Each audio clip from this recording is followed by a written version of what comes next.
ना आतिफ साहब।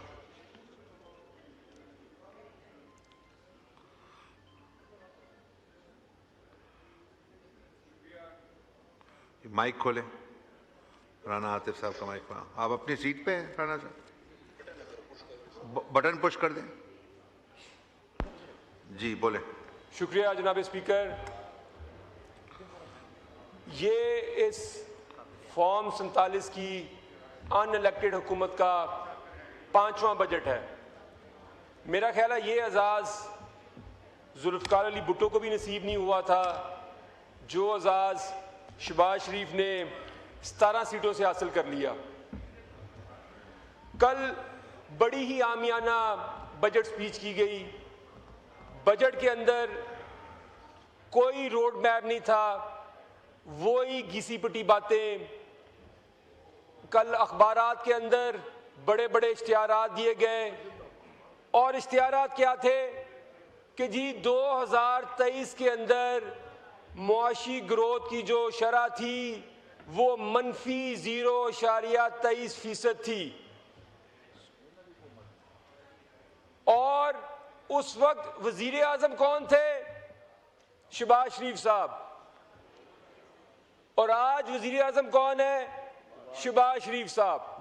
इसकी मिसाल ऐसे है, जो इस हुकूमत की जो अचीवमेंट है वो मैं आपको ऐसे बताता हूं कि एक बच्चा जो इसके पहले इम्तिहान में 100 में से 5 नंबर आए हो और अब वो सेलिब्रेट करे कि मेरे 100 में से 6 नंबर आ गए हैं, तो ये तो इस हुकूमत के हालात हैं।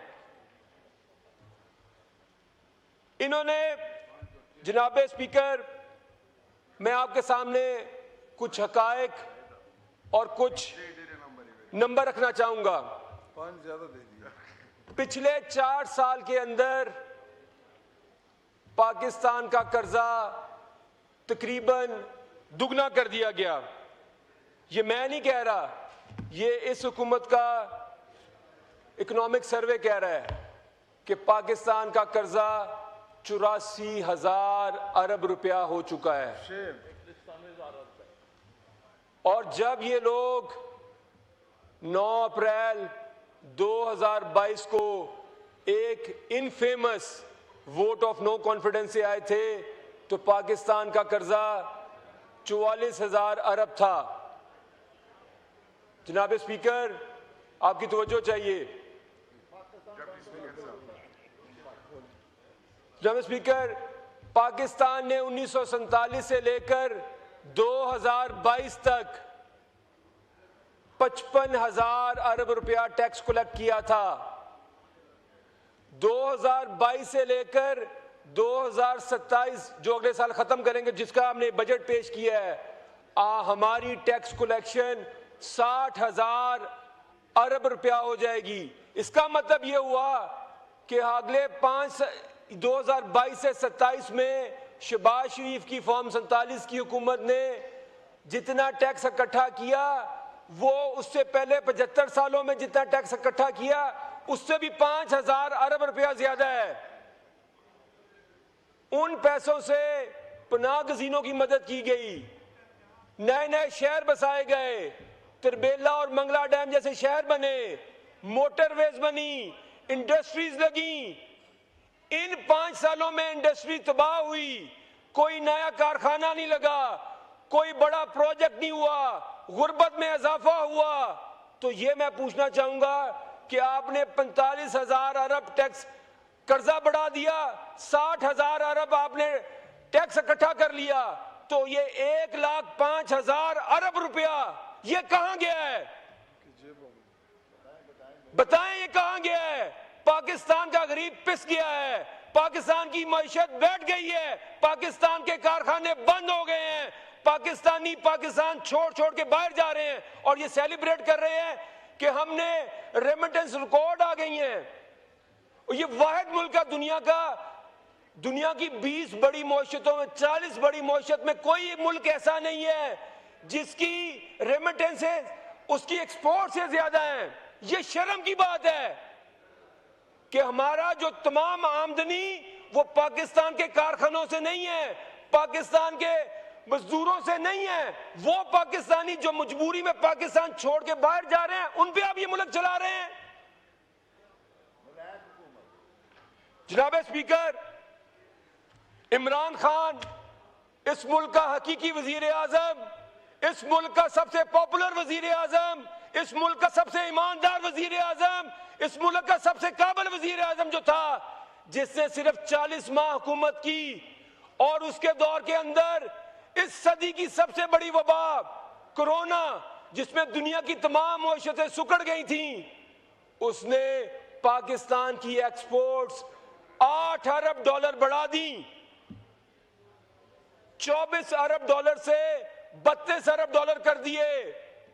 और ये तजर्बाकार, ये 40-50 साल से जो हुकूमतें कर रहे हैं, इन्होंने पिछले 4 साल के अंदर एक्सपोर्ट्स 2 अरब डॉलर कम कर दिए हैं। और अभी ये कह रहे हैं कि हम अगले साल 3 अरब डॉलर एक्सपोर्ट बढ़ा देंगे, और ये नहीं बताया कैसे बढ़ाएंगे। ये वैसे एक लतीफे वाली बात ही है कि जब मैं ओ लेवल्स में था तो इनका एक वजीर नो प्लानिंग, उन्होंने एक विजन 2020 निकाला। वो विजन जब हम 2020 में आए तो विजन 2035 निकाल दिया है, और जब हम 35 में जाएंगे तो 47 आ जाएगा। ये ऐसे ही है कि किसी बच्चे से आप पूछें कि आपने पहली क्लास में कितने नंबर लेने हैं, वो आगे मैट्रिक की बात शुरू कर दे। तो इन्होंने कहा कि 2029 के अंदर पाकिस्तान की एक्सपोर्ट हम 60 अरब डॉलर करेंगे। अगले 3 साल के अंदर ये पाकिस्तान की एक्सपोर्ट को डबल करेंगे। मुझे तो आप ये बताएं कि इसका मतलब है कि, और इन्होंने खुद टारगेट रखा है इस साल 32.9 अरब का। तो मुझे आप ये बताएं कि आप 25% आप कह रहे हैं एक्सपोर्ट ग्रोथ करेंगे, और कैसे करेंगे? आगे आ जाएं आप। इन्होंने कहा कि ये बजट बड़ा बैलेंस बजट है। मैं अभी आपको एक नुक्ते में समझा दूंगा कि इन्होंने पूरा जो अपना थीसिस बिल्ड किया वो इस चीज पे बिल्ड किया कि हमने सैलरीड क्लास को टैक्स रिलीफ दी है। सैलरीड क्लास को जो टोटल टैक्स रिलीफ है जनाब स्पीकर, वो 60 अरब रुपया है। और जो पेट्रोलियम लेवी से हुकूमत पाकिस्तान की गरीबों के जेबों से पैसे निकालने लगी है, वो अजाफी 250 अरब रुपया है। जो अगले साल का टारगेट है वो 1750 अरब रुपया पेट्रोलियम लेवी है, जो दुनिया के अंदर सबसे ज्यादा है। पाकिस्तान अपने टैक्स का 13% पेट्रोलियम डेवलपमेंट लेवी से इकट्ठा करता है। 13% टैक्स कलेक्ट करेगा पेट्रोलियम लेवी से, जो कि आपका आम मोटरसाइकिल वाला, रिक्शे वाला, चिंची वाला, ट्रांसपोर्टर वो यूज करता है। जनाब स्पीकर, आप बोले जी, बोले, तवज्जो आपकी तरफ है। वो तवज्जो आप सर, तवज्जो आपकी शाह साहब, तवज्जो कहीं और है आपकी। नो क्रॉस टॉक, आप जनाब बोलने देना ना स्पीकर, आपको। इस हुकूमत के अपने नंबर हैं। इन्होंने पिछले साल इकोनॉमिक सर्वे में कहा कि पाकिस्तान की जो फी कस आमदनी है वो 1824 डॉलर है। अब इन्होंने क्या किया? इन्होंने कहा कि आमदनी तो बढ़ नहीं रही। इन्होंने कहा नहीं नहीं, हमारी जो पिछले साल आमदनी थी वो 1824 डॉलर फी कस नहीं थी, वो 1751 डॉलर फी कस थी, और इस साल हमारी की फी कस आमदनी 1901 डॉलर है। मुझे आप ये बताएं कि आपने जो आबादी का नंबर है वो 2024 का ले लिया, और इकोनॉमी का नंबर आपने 2026 का ले लिया। जनाब स्पीकर, मैं आपको बताऊं, पाकिस्तान की फी कस आमदनी पिछले 4 साल में 28 डॉलर फी कस गिर चुकी है, और ये कह रहे हैं कि हमने 1901 डॉलर कर दी है। इसमें भी फॉर्म 47 चला है। आगे आ जाए। इस हुकूमत के अपने हमारे दौर के अंदर 2021-22 के अंदर सालाना पाकिस्तान तहरीक इंसाफ और वजीर आजम इमरान खान की हुकूमत 19 लाख नौकरियां हर साल नहीं पैदा कर रही थी। आपने कभी किताब नहीं पढ़ी, किताब पढ़ेंगे आपको पता लग जाएगा। आपके ख्याल में हर चीज ही झूठ है। वैसे जनाब स्पीकर, वैसे ये तकरीबन 17 लोग ही बैठे हुए हैं और यही इनकी सही नुमाइंदगी है। ये 17 लोग ही होने चाहिए थे, ये 17 लोग ही हॉल में बैठे होने चाहिए थे और आज ये बैठे हुए हैं। और ये किताब है, ये कभी पढ़ लिया करें, इस पे समोसे रख के ना खाया करें, ये किताब पढ़ा करें। पढ़ते भी नहीं, एक नालायक के ऊपर से। पढ़ा करें। मेरी एक बात चैलेंज है आपको, अगर आप मेरी एक तकरीर का एक लफ्ज एक नंबर आप करें तो मैं इस्तीफा दूंगा, नहीं तो फिर आप इस्तीफा देंगे। करें चैलेंज कबूल आप मेरा, आप चैलेंज कबूल करें, खड़े होकर चैलेंज कबूल करें। मेरी तकरीर का एक लफ्ज एक फैक्ट अगर गलत हो जनाब स्पीकर मैं इस्तीफा दूंगा, नहीं तो ये जो मुअज़्ज़ज़ मेंबर यहां से बोला था ये इस्तीफा देगा। चैलेंज कबूल करें। मैं 50,000 से नून लीग के तजर्बाकारों को इलेक्शन हरा के आया हूं अल्हम्दुलिल्लाह, और एक मर्द कलंदर के नाम पे वोट लेके आया हूं जिसका नाम है इमरान खान नियाजी।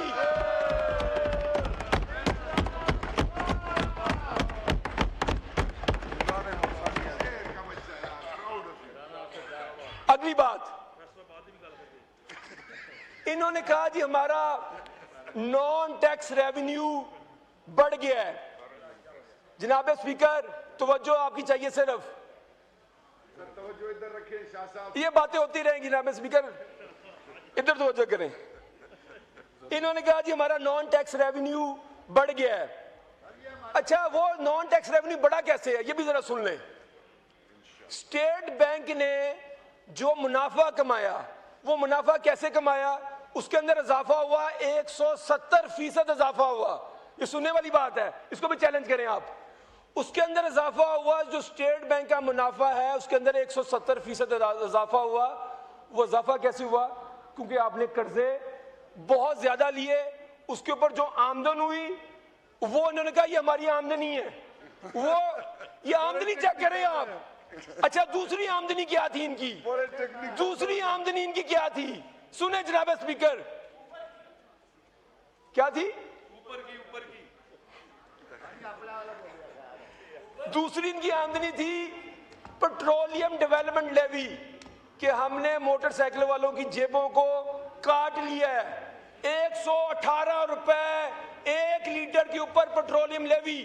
और मैं आपको ट्वीट दिखाता हूं, सितंबर सुन ले 2021, ट्वीट करने वाले बंदे का नाम था शहबाज शरीफ। पेट्रोलियम की कीमत कितनी बड़ी थी? 1 रुपया 71 पैसे। 1 रुपया 71 पैसे पे ट्वीट कर दी। और अगर 117 रुपए पे तो किताबें लिख देनी चाहिए फिर हमें। और ट्वीट क्या की थी कि ये जालिमाना गैर मुंसिफाना 1 रुपया 71 पैसे। वैसे मुझे याद ही 2021 में 1 रुपया 71 पैसे का होंडा सिटी 70 आता था। आपने ऐसे ट्वीट किया कि उससे महंगाई का, बेरोजगारी का और नाइंसाफी का सुनामी आएगा।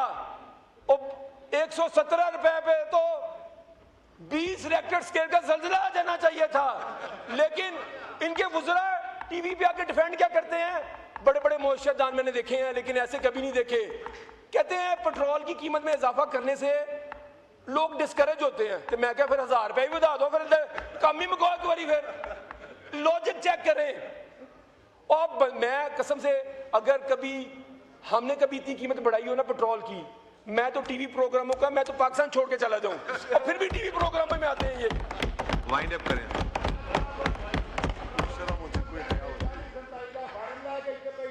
अच्छा जी, उसके बाद इनके अपनी हुकूमत के सर्वे के मुताबिक पाकिस्तान में जो गुर्बत की शरह है, और वो गुर्बत की शरह क्या है कि एक बंदा जो 8500 रुपया कमाता है, अगर आप 8600 रुपया कमाते हैं तो आप गरीब नहीं हैं।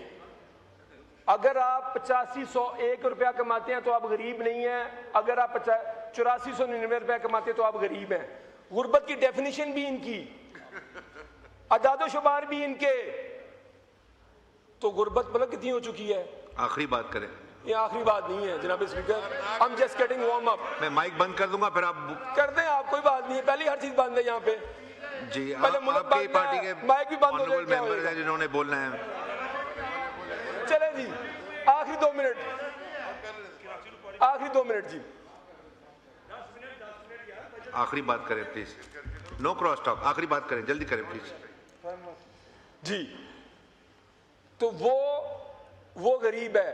गुर्बत इस टाइम जो इनकी डेफिनेशन है वो 30% है, जो कि आज से 5 साल पहले 21% थी। जनाब स्पीकर, आप मुझे बात बताएं कि बिजली की कीमतें जो फैसलाबाद में फैक्ट्रियां धड़ाधड़ लग रही थी, 6 यूनिट, अब किसी से पूछ लें यहाँ पे, पता नहीं फैसलाबाद की वैसे लोगों ने वोट तो किसी को भी नहीं डाला था, नुमाइंदगी भी कोई नहीं है इस तरफ।